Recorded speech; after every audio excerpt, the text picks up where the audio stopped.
Hey guys, hope everyone is doing well. Let me just check on the audio really quick. Cool. Thanks for joining us tonight. And it's going to be a little bit of a Q&A, brief Q&A session. But one of the things we wanted to start it off with is really just talking about beliefs. And the idea is that you trade your beliefs, not the market. And I'm curious for those of you that are watching and listening right now, I'd be curious to see in the comments, what are some of your beliefs in terms of trading? Whether that's beliefs about trading, beliefs about price action. What are those beliefs that you have? And I want to give everyone a second just to really think about it. And then beliefs can be really anything. Beliefs can be that price action works or that the market moves based on price action. Some beliefs that people have is that the news is there always has to be a news event in terms of something happening, such as the sell-off that happened in the Globex market recently. Someone would say that my belief is that a news event had to cause that or else this wouldn't happen. Others would argue that, and people like Al would say that that belief was technical. And James, thanks for joining us. And we've also got Faisal. We'll bring him on in just a second, just to kind of chat with you guys and share some thoughts. But overall, I'm really curious, what are some of those beliefs that some of you have in terms of trading?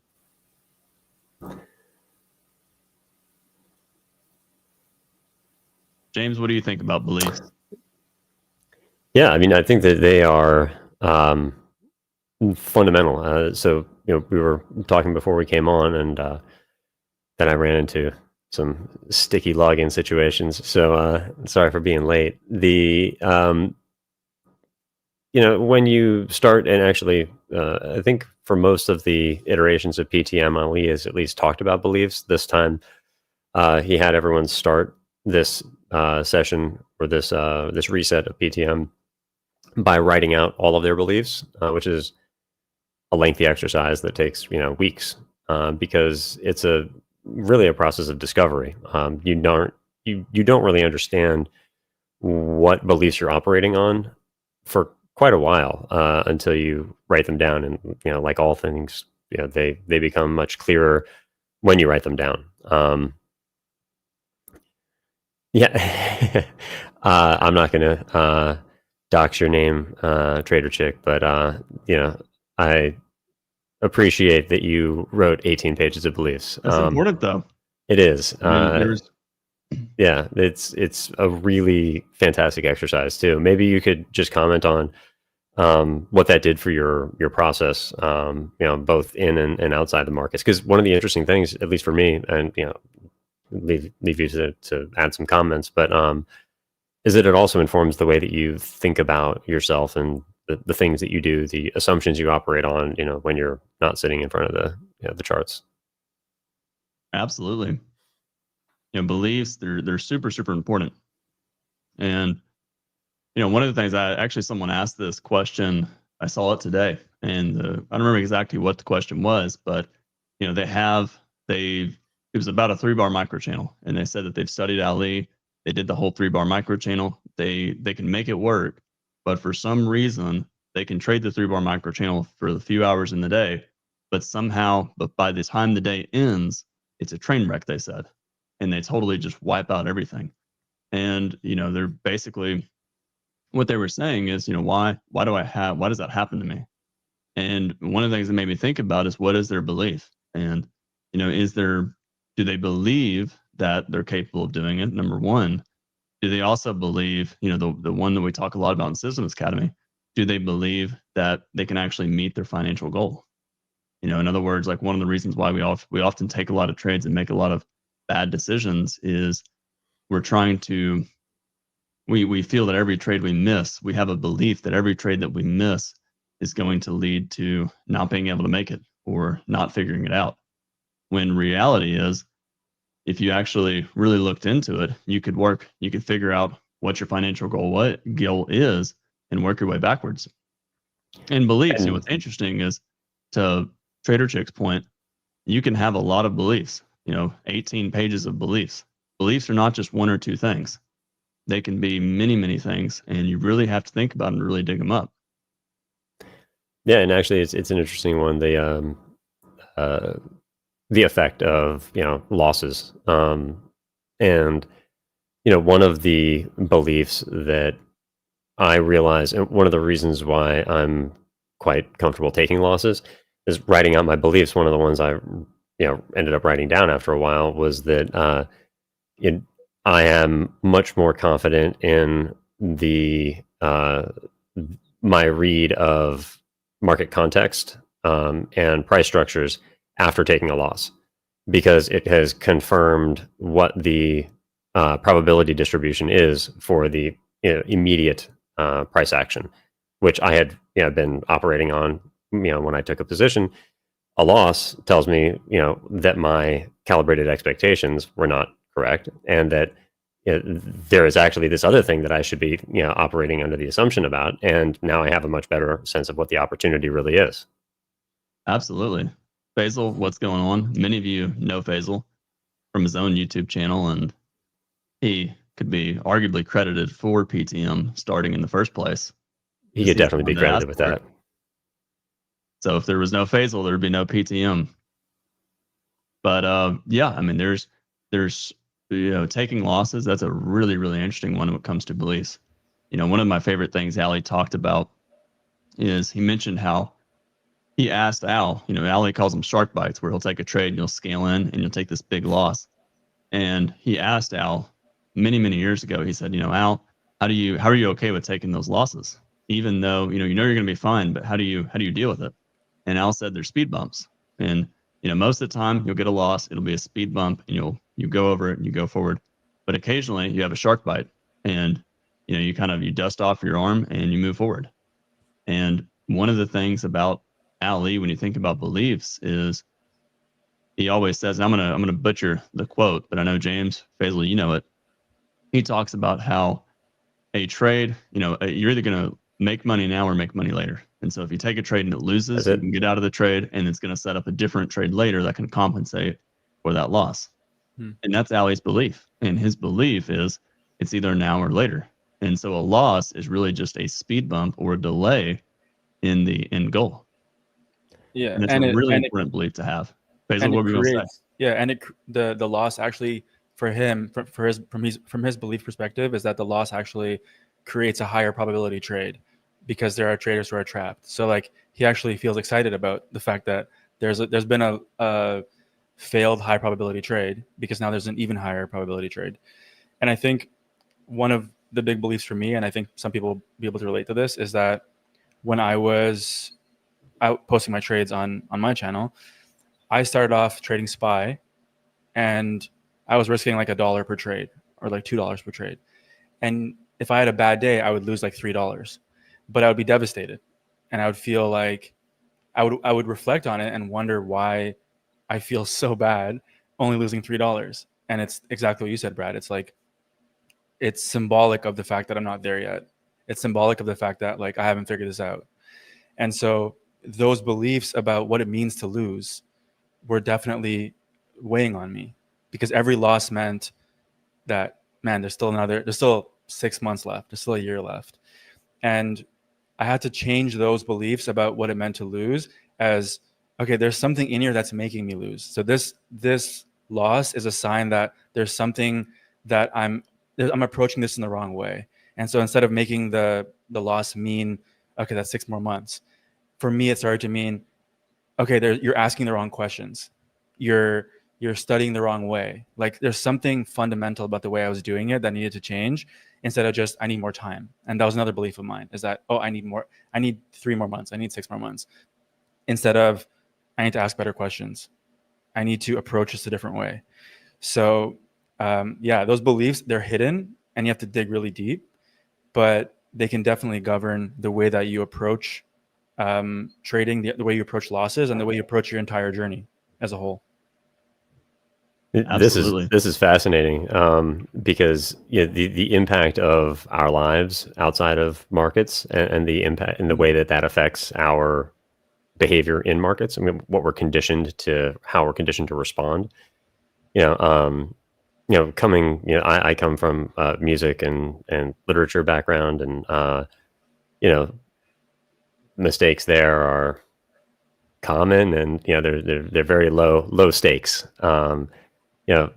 Trader Chick says the miscalculations as a nurse are literally life and death, and I can imagine that changing that mindset into thinking in probabilities is very difficult. It was actually funny. My son had his tonsils out a few months ago, and when I was sitting down with the ENT who was doing the surgery, she said, there's like about 5% of people have some bleeding afterwards, and maybe 1% of them actually need to end up going to the ER for it. I was like, you're telling me that that's the probability my son will have like some complications? I was like, we'll do this all day long. Yeah, this is great. And she's like, wow, that was not the reaction I get most of the time. It's like this, But it's a really, Trader Chick has a really interesting kind of viewpoint, because those beliefs, while in her reality, are very real. And those kind of mistakes can be devastating and have permanent consequences. And what's interesting is I had a student last year who was actually he was a state trooper up in the New York area, and he'd kind of share similar stories. Like, that was a hard shift a little bit for him. Was more or less, he's been a cop for 15, 20 years, something like that, or a state trooper, and just that same mentality of basically knowing that the decisions you make can be detrimental, and it's not so simple as messing up a trade or messing up a musical instrument. Like, there's real consequences, and that's a hard thing to believe and understand. One thing that we've seen from several people, especially in Systems Academy, they understand, they make a system, they realize the system is 68%, 70%, maybe better. And what's so interesting about it is they logically know that 7 times out of 10 they'll win, 3 times out of 10 they're going to lose. However, the one time they lose, they get so frustrated and angry, and they just can't stand the loss. And he's in one individual who, he told us how it took him literally thinking about a casino and thinking about like roulette, and basically looking up all the statistics and game theories of just how a casino operates, and thinking about how a casino places, one in Vegas places, I don't know how many trades, or bets, but like 200,000 bets in a given like 24-hour period, and their edge is like 2 or 3%. And so they know they're going to lose that, however many times in a day, but they know if they just keep playing the wheel, if they keep spinning the wheel, they're always going to come out on top. And he said that viewpoint was a huge change in his belief. His belief that a trade is really just you can't control the distribution of the probabilities. You can control the probability to a degree, but you can't control the distribution as to how it happens. Yeah, it's interesting because my brother-in-law is a heart surgeon, and we were talking when we were visiting them, and he said that everything he does is process. It's all process oriented, and obviously the outcomes are the probability distribution of beneficial outcomes are significantly different than in trading. But the point is that it's a process, and like he knows that as long as he follows the process, everything is going to be fine.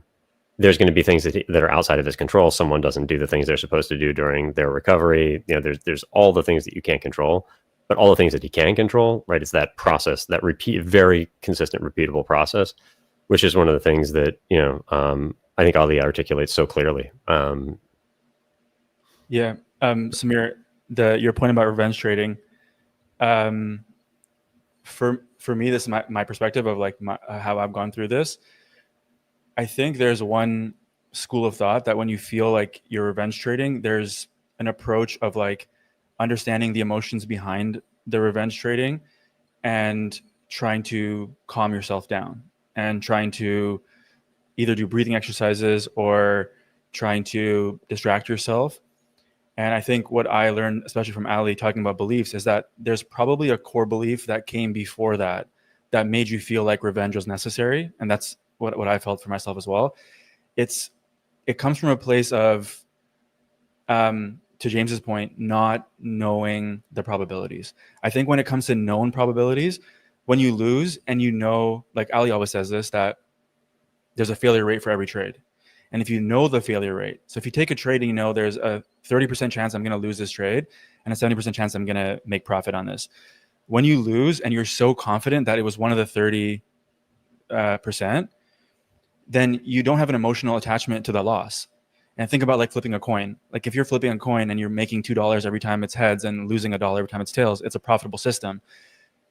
Most people would not feel upset that it landed tails. They would know that the coin is a known probability. Whereas with trading, the reason that like I feel revenge trading sometimes, and I felt it a lot more before, is that I didn't know the probability. So when I lost a trade, I thought my initial instinct was I really suck at this. And it wasn't that, oh, this was a 40% probability event or a 30% probability event. It was just like, I don't know what I'm doing. And then my emotions would take over and try to prove myself wrong, that no, I do know what I'm doing. Let me force this trade here. So, and Al and Ali will both talk about that it's in the numbers that you find peace. It's in the numbers that you find direction. And when you know the probabilities over hundreds or thousands of trades, that you press the button and there's a 30% chance you're going to lose. When you lose that trade, when you have the experience of winning 7 out of 10 of them, it doesn't feel as hard to let the next one go or let the bad trade go because you don't have an emotional attachment to that loss. You just know it's a number. You know, one of my favorite things, Faisal, to that kind of point about probabilities, I think is so interesting, is one of the things Ali talks a lot about is how when you think about trading, you know, the work is 95% of the trading work is outside of the trading hours. And that 5% of the work is actually just clicking the mouse. And I remember Ali would tell us all the time, you know, to him, trading is relaxing. It's like it's his peaceful time. It's his Zen time to just kind of be relaxed and enjoy it. And, you know, the reason for that is because he can rely on all of the hours he spent outside of this, basically the market, preparing for the market. And, you know, really to your point, you know, one of the things that is really common people do is they think to themselves, I have to work harder to get there. And and they misplace it. You do have to work harder to get there, but the hard work is really in the 95% of the time outside the market to be prepared for trading when it happens. When you're actually trading, the real work is often waiting and sitting there. You know, it's not taking a lot of trades, and it's really, you know, I think that, and we're all big believers of systems here, but really understanding, you know, do you actually know what your process is? One of my favorite, I learned this last year from actually someone in my systems academy, and I really thought it was pretty cool. It's something called the OODA loop, and it's, I believe, observe, orient, decide, and act. So OODA, and the Air Force made that. You can look it up, but basically, I believe the U.S. Air Force made it. I don't know how long ago, but there was I think it was like a Chinese fighter plane, or there's some sort of fighter plane outside of the U.S. that was much more air. It had much more air superiority than the U.S. And one of the ways that the U.S. figured out how to better combat them is to have a much better process. In other words, they would train themselves to think a certain way over and over and over. And because of that, through that training over and over and over, they were allowed to basically become a little bit, every turn that they would make in the skies would improve what they were doing just slightly. And even though they had less superior equipment, they were able to outperform the enemy. And it's actually a pretty cool story. And it's very relatable to trading. You know, you think about your trading process. You can think about it as a flow chart. So think back to your very last trade. If you're, you know, think about whatever your last trade was and ask yourself, what was my mental decision tree of that trade? Do I actually have one? You know, can I sit there and write down that decision tree? Okay, this was the signal generator. This was what I thought, you know, and then if this, do that. Many of you have seen some of Ali's flow charts that he's either released, or some of you that have been in PTM or Systems Academy, and they're very detailed. And so one of the things to always even think about with your beliefs is, do you actually have a mental system to actually start your trading day and then for each trade that you take? Because if you don't, that might reflect a belief that you have about yourself. You know, and that can even be as simple as, for some people, you know, trading everyone knows trading's a business, but do you actually believe that? You know, you just trade, like, we know trading's a business, but do you have standard operating procedures for your trading? You know, I thought it was really cool one time talking with Ali. I think he showed James and I he had this like mental standard operating procedure for buying any equipment in his trading room, in his office. And it, you know, it had to be this caliber and this type of machine, and everything had to be in this order. And he had a checklist for it, you know, and he had a backup of a backup and all these things. And that's just his belief that he has is, you know, if you prepare for everything, prepare for what you can, and in real time it's easier.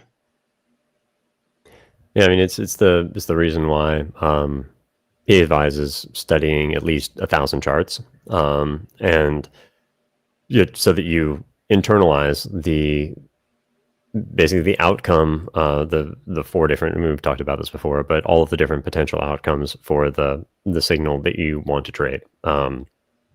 This extends though to every signal, right? So it's 1,000 charts per signal. It's also 1,000 charts if you want to study a context phenomenon, right? It's 1,000 charts. So each of them requires that much because of the variability. And this is exactly what he talked with you, Faisal, about in the that epic interview that you all did, where he just goes through what it really means to do that kind of deep work, and the shallow, not deep. And so when you have something that's shallow but very, very broad, it's the relationships between things that make it complicated, not the depth of the principle. And so the understanding, like just the absolute variability of how a trade can fail is overwhelming. And so one of the reasons like why someone who trades a 3-bar microchannel might be able to do it early, or or not, might be better at trading it earlier in the day and not later in the day. It just they haven't studied, or maybe they fatigue. I mean, fatigue is very real, but it could be that just not understanding the probability distributions of the way failures occur in the later session. Like that's just another thing that needs to be studied, as like a subcategory of a signal. Time of day has a significant impact on the way trades succeed and fail. And one of the things I didn't realize until until I put together all of the CAD program was the rate of creating new highs of day and new lows of day in the mid session. It's like no matter what other filters you apply to your study, it's like between 15 and 20%. 20% at the highs. It's usually between like 10 and 15%. Which reflects what we all know is usually the market's in a trading range in the middle of the day. But if you're looking at the way trades fail, and if you're getting out of trades early, or trying to cut losses in the mid session, and you're expecting these big moves, most of the time that's just not going to happen. And it's something that takes a lot of visual reinforcement to actually learn and internalize. But it is a fundamental principle. But then understanding also what it looks like when those things fail, and you do get new highs and new lows in the mid session. So absolutely, and it's one of the things James, I always think about you when I think about a z-score, like a bar with a high standard deviation. I always think about you because you always talk so much about z-scores and just standard deviations of bars. And the higher the standard deviation, the more the bar is going to pull back before it gets a second leg. And once you really once you do anything, once you really understand a probability of something and you truly know it and you truly believe in the probability, it's a lot easier to follow what that probability is. Everyone hears Ali, he always jokes, and I do laugh about it. He always says that the stop order trader is second place. The first place trader is the limit order trader, because most bars are not by the closed bars, they're by the pullback bars. And therefore, because most bars pull back, whatever percentage. And that's all from taking the time to really learn that and really understand it. And that's one of the reasons for Ali creating PTM and Ali creating Trade With Me. As many of you know what Trade With Me is at this point. Our goal with Trade With Me is for traders to get to see the execution behind the trades, but also get to see the concepts that we're talking about and see Ali actually execute them real time. And so it's going to be price action concepts. It's very similar to stuff you're learning at PTM. The main difference is going to be it's going to be more information per month, and it's going to be much more packed. But the reality is the big thing is going to be the execution. And our real hope with Trade With Me to get traders, for one, there's two hopes. If I could kind of think about what would I want someone to get out of the program? Obviously I want someone to get knowledge out of the program. There's Ali, we were talking with Ali the other day about the October modules, the slides, and it's less than 300, but it's more than 280. And so it's going to be a long one.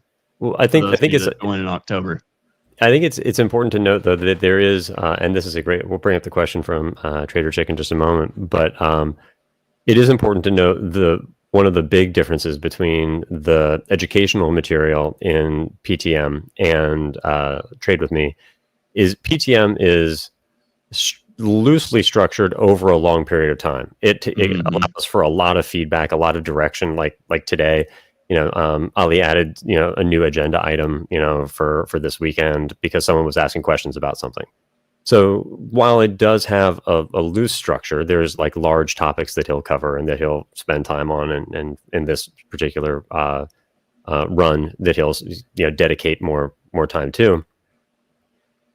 Trade With Me is a very structured program with the goal of covering all of the material that Ali believes, and obviously Brad and I will be doing the videos for, that he believes every trader needs to know in order to, and actually you don't even need to know all of it, verbatim or memorize all of it, but it is the complete foundation for being a successful trader, right? There's nothing that you would need that is outside of this. There's always things that you can add. There's nuances, and obviously there's always studies that you can continue to do. I don't know, maybe 6 or 7 months ago, I think Brad and I were on a call with him, and extemporaneously he said, "Oh, I have this new indicator that I was, this new study I was doing. Look at this trade I took based on this new thing that I'm looking at." It's like, wow, didn't see that coming. Like, there's just new ideas. Like, there's always going to be new ideas. There's always going to be a reason to continue looking more deeply at something that you find interesting, which is one of the really great values that being fascinated by markets gives us. It's like there's never something, sitting down to watch TV, sitting down to play video games, like, why? Like, there's just so much, so many things that are more interesting, but I think sorry, go ahead. No, go ahead, James. So I was just going to say that, the difference for those who are wondering really about the difference between PTM and TWM is that TWM is very specifically structured. It covers a lot more material than PTM does. The difference is that PTM allows for that conversation. And so TWM will cover more material than PTM. And it will, and then obviously the big difference is that not only will it cover more material, you'll see that material executed in live markets, where PTM is obviously historical. It happens on the weekend, so there's no live markets to be had, except for Bitcoin. But we don't look at Bitcoin. So those are the big differences, and it's important to remember that your TWM is a very pedagogically structured program, and the way that Ali's compiling the material is very intentional. I mean, that's the reason why we ended up with almost 300 slides in the second event. It's because we did not want to overload students in the first event with 300 slides. I mean, we could have front loaded all of those into the first event, but that would have been overwhelming and counterproductive for people who want to go through 10 months of this. So the first event is on the second month, not the first one. Yes, yeah. We'll just surprise everyone with a phenomenal amount of material for the second one, but then the rest of them will be more manageable, much more like the first. But with the second, and the understanding being that there's a lot of foundational principles that we need to be able to talk about freely without saying, oh, well, we can't really talk about this yet because we haven't covered it. So, Ali's going to be doing these things, but we have to talk about it in a different way because it's not something that we've covered. And in this way, we'll cover all of those really foundational concepts that will allow us to be both specific and practical, right? Not have to talk around things. So Absolutely. important to And remember. that's one of the things like that James really hinted on that's really, really great to understand is price action, it's still the same concepts. But the difference is with Trade With Me, because it's much more there, it's a recording, and therefore there's a much focus on, okay, this month's this month is that. And it's much more, there's no derailing of the course. And therefore we can better guide the student into whoever's participating into exactly what we want them to learn at that given moment. Whereas PTM is much more, as James said, that Saturday class, you're all in the classroom gathered together and it's, hey, teacher, I have a question. Can we talk about this for a second? And that can derail the entire conversation and lead it even down a different path. And so you're going to learn the same things. It's just much more focused. But one of the things I really want to talk about for a second is I thought this was really cool. It was in 2022, so the first Orlando event. And for those of you that have signed up for Trade With Me, that have already signed up, this is actually part of that bonus material. So if you go to the breakout section, I think there's 4 or 5 videos over breakouts. And in one of those videos, I believe Ali has 10 different basically system ideas. And I remember I was sitting down with Ali sometime during the event and we were just chatting for a minute. And he said, what's funny? We were talking about his presentation he just gave. And he said, what's funny? Someone could actually take that presentation and just take one of those concepts, the attack formation. That's James, you know what I'm talking about. There's a couple others that I'm blanking on right now. But he said you could take one of those concepts from this slide, the 10+2, many of you have seen that, and build an entire system out of it. And now he said what's funny is he's giving everyone basically the playbook to build it. It's just a question of will they actually go out and do it? And that's kind of the goal with Trade With Me. James said you don't have to learn every concept in Trade With Me to make it work. You need to learn, there's foundational pieces that you have to understand, but there's going to be all sorts of concepts in there that if you really take the time to go deep with it, you can do a lot with it. Yeah, I mean, we're going to cover market structure, breakouts, reversals. There's Brad. I don't know if you have the agenda handy or the syllabus handy. Yeah, I can bring it up. we But we got it right here. While you're bringing that up, I want to answer Trader Chick's question here. She asked if the day structure doesn't provide exactly what we were discussing or something close to what we were discussing in that event's educational material, would we reschedule? We've talked about this. There is obviously, of like an outside chance that he would do that, but it is not like if something happens and the day is not doing what we want, like, if we're talking about I1Rs. If the day is in a 1-point range for 81 bars, we'll probably reschedule. Yeah, but like if it's the event that we're dealing with I1Rs and we haven't had any by bar 40, we're not going to reschedule. We're going to let the day go because there's a lot of educational material that we can derive from that. My thought initially is the absence of the material tells you a lot about what to do with the day as well. So like, when there aren't I1Rs, what does that tell you? When there aren't, big breakout and follow throughs, when you don't have, there's always reversals, but if you don't have strong reversal and follow throughs, there's, or if all of your reversal and follow throughs fail, if you're in a small pullback trend, right? There's lots of things that you can still do with the absence of the thing that you're trying to discuss. And so you can teach it, by inverse or, so this is a long way of saying, I don't think that we will be canceling or rescheduling. And I hope that we won't, because I think that it's, for mainly the reason that you've identified, that people are going to, plan their work around this because it is going to be, a full day event. And, there's also a follow-up day, but the big thing, and I want to talk about this is actually a really good question, but part of it is we want people to really try their best. Like obviously we're going to record it. So there's going to be people that sign up that cannot make it to every session. We're going to record it so they have the ability to go afterwards. And those, the hope is that most people can watch it live, but the expectation is that the people go back on the recording and study it. And so someone asked about, so Trade With Me versus the Brooks trading course. Most of the people I'm talking to here have already watched the Brooks trading course. And that's a little bit of my expectation. Is most of you here, you've seen the Brooks Trading course, and Ali's much more about the system component, and Al is very discretionary. But here's the thing I would invite you to think about: what's different between them. Price action is still price action concepts, and there's obvious differences. The Brooks Trading, they're two different courses. They still have price action components. One is live trading.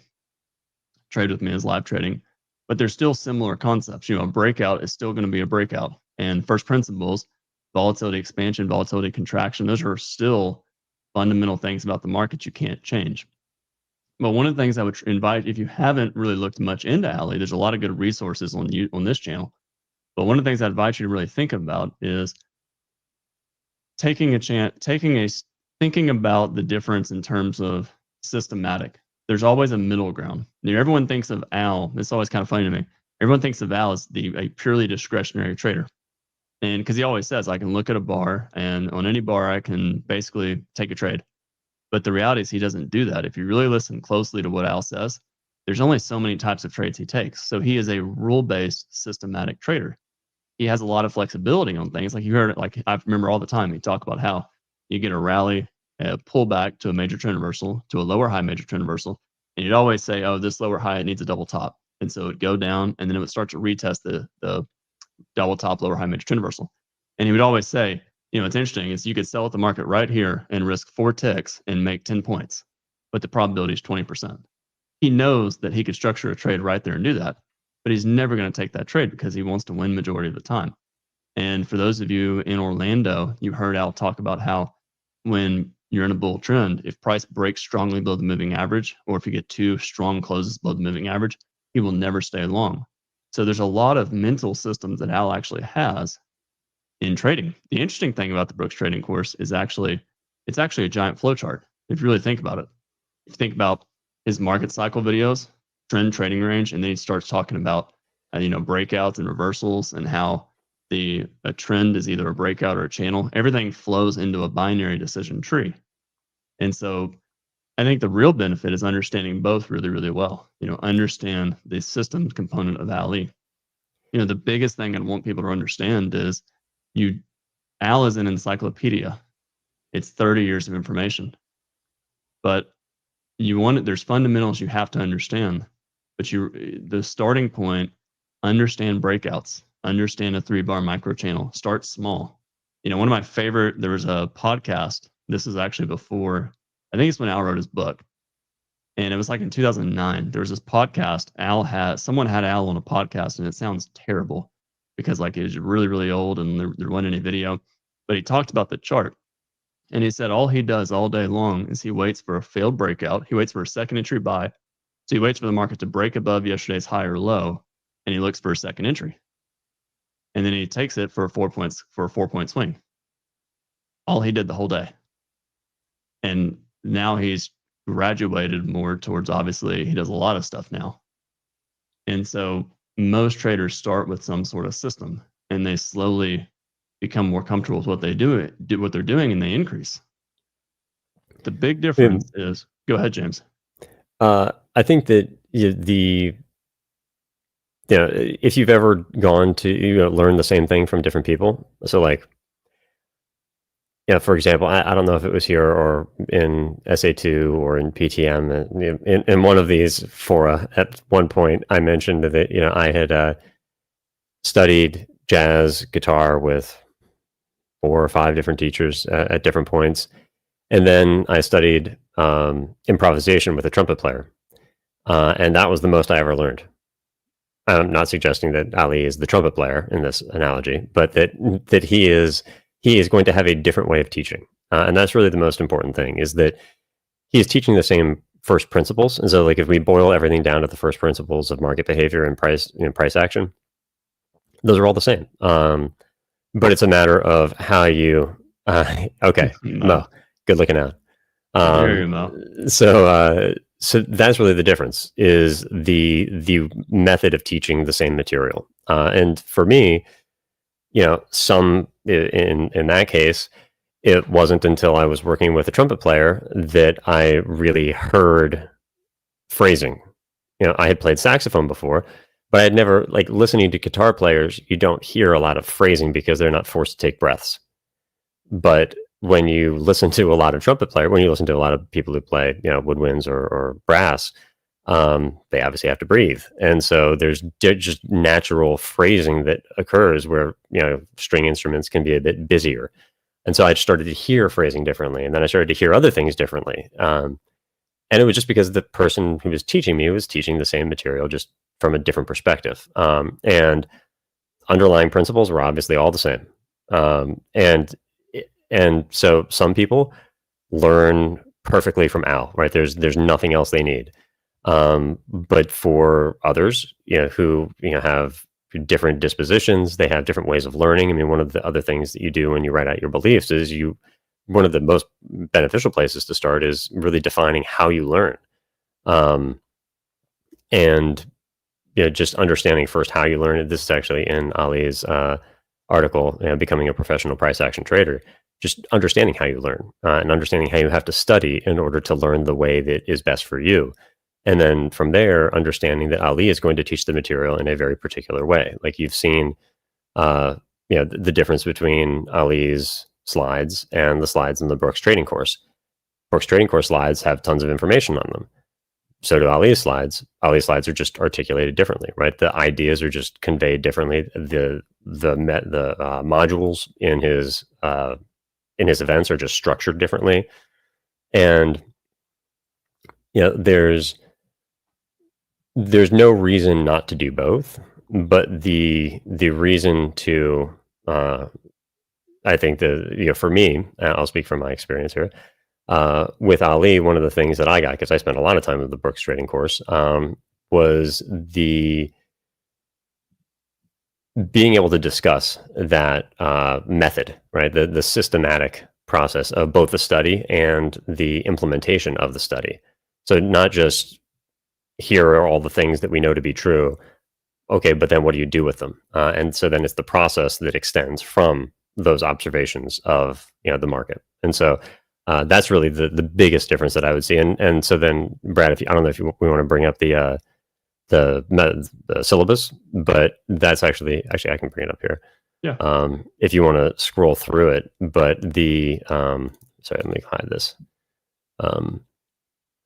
But if you go down to the syllabus, you can see just the way that the material is structured is, you have, as you see, with the Brooks Trading Course, you'll have a main concept, but he articulates all of these principles very, everything is very, well structured, but it's also for the intermediate, beginner, intermediate, and advanced traders. The Brooks Trading Course is not intended for the intermediate and advanced traders. It was not like the books are can be much more for the advanced trader, where the Brooks Trading Course, the video course, is different. Yeah. And I want to share a few, because I have a couple thoughts with that. One is you have to think about what the trader is trying to accomplish. The Brooks Trading Course is also very much a very large amount of information, and it's very valuable information. But the goals of the traders are different. Al's goal is to give you basically a wide concept of everything he knows about the market from top to bottom. And it's up to the individual to take what they're learning and do something with that. Ali's goal is much more breakouts and second leg focused. He's not talking about, a good example is the books, James. If you go to the books of Al's and you really look at it, there's a lot of little nuances in there about various topics. And some of those things, a trader doesn't actually, a trader may not use, such as, he talks about major trend, all sorts of different things. But the biggest point I want to highlight is the benefit one is going to gain. You're really going to gain most by both. For me, I resonate much more with Al and stop orders. And even with of making charts, I resonate a lot more making charts the way Al does. It makes more sense to me. That doesn't mean I'm not, obviously I'm going to study Ali. And so it's really important to understand what each one is trying to teach. Ali is trying to teach much more of system design. Al is trying to explain much more about his thoughts of the overall market as a whole. Both can be very effective. And That's why I think a strong understanding both is actually a very strong middle ground. And that's not just from my viewpoint, that's from other viewpoints of people I've talked to who have actually spent years studying Al, and at this point, years studying Ali. Indeed. And this is Trader Shake says it well. Obviously we know that the main goal for Al is teaching, swing trading and, stop entries, where Ali focuses on the probabilities of limit order trading and the trading for scalps. And I'll just say one thing really quick, just because I want to say it's still in my mind. This slide right here is going to be 300, almost 300 slides. And so if we do some simple math about how long of a video that's going to be, I'm going to guess, James, do you want to take the first guess? What? Guess what? How long month 2 is going to be of a video? I don't want to guess. Well, it's going to be, it's going to be, it's going to be a lot. It's probably going to be double digits in hours. Yeah. And so one of the things I want to say is, this thing might sound really interesting. For some of you, you have the Brooks trading course and you haven't even finished it, or you've watched it once. And, maybe you've had the Brooks trading course for a year and a half and you've done 40% of it. And you're looking at this saying, wow, this sounds really exciting. Well, really sit down and ask yourself, are you willing to study, I'm going to guess 60 hours, or not 60, probably like 80 hours of information over the course of 10 months? Because it sounds great. All of this sounds like a lot of information and it'd be really, really helpful. But for some people, it's always funny to me, someone, you have to take the time to learn it. Same thing with the Brooks trading course, same thing with this, same thing with PTM, anything. You're going to get the most benefit out of it if you really put in the work to study it. And that's a warning for some of you, because again, I know I've talked to Richard. He's told me what he can look online and see the average percentage of people watching the Brooks trading course. We know how many people spend time on Ali's website with watching things. And it's very easy for some people to not finish things. So if you're, it's kind of a belief, if you're going to, it's a great program. Trade with me, there's a lot of information in it, but it's only as good as the individual willing to study the information and learn something. Same thing with Al's books, same thing with the Brooks trading course. It's only as good as the time you're going to spend watching it. Indeed. Well, we're coming up on an hour now, and I wonder if anyone has any more questions, whether about beliefs, about TWM, about. And tell you what, let's market set all-time highs. There's lots of exciting things happening. Let's we'll answer one more. Let's answer one more question, and then ask your comments and ask your question in the comments, and we'll take those into consideration for a future video. For sure. If the ProTrader archive does it include Ali's study? Are you asking specifically about the flashcards here, or about the ProTrader Mentoring archive? Because those are different products. Flashcards is like both include second legs, but they're not the same product. Yes. So like the ProTrader Mentoring is going to be Ali, discussing on videos, and walking through, a variety of different expressions of second legs. So, reversal and follow throughs, breakout and follow throughs, micro channels, I1R. Like there's just lots and lots of ways that you can have a first leg that has a high probability second leg. But then with the flashcards is basically Ali's collection of notes that he used when he was creating himself as a trader, and they are, for me, my favorite resource. I love the flashcards. I would not replace them with anything. They are spectacular. So if you're looking for but again, it depends how you learn, and so that's a really useful thing to think about before you start looking at either.